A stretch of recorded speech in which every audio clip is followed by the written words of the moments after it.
So today I'll show you guys how you can download and use free premium mockups for free.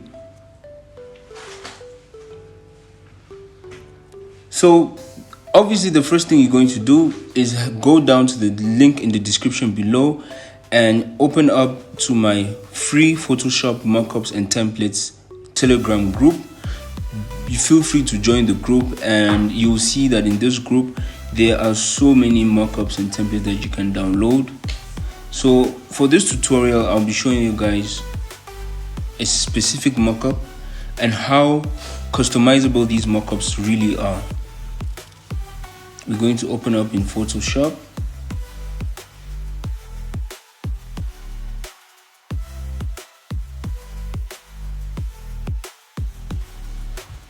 And you can see our Billboard mockup here is fully customizable.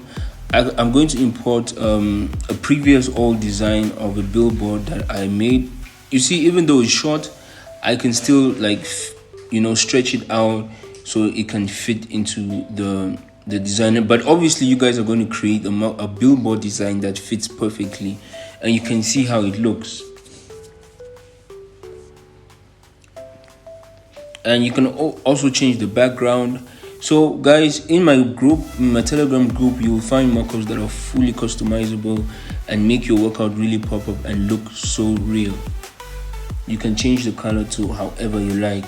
So that's it for today, guys. Please don't forget to go down to my Telegram group and join, and you'll get all premium free mockups. But please do remember that these mockups are free for personal use but not for commercial use. And see you guys in my next video. Boom.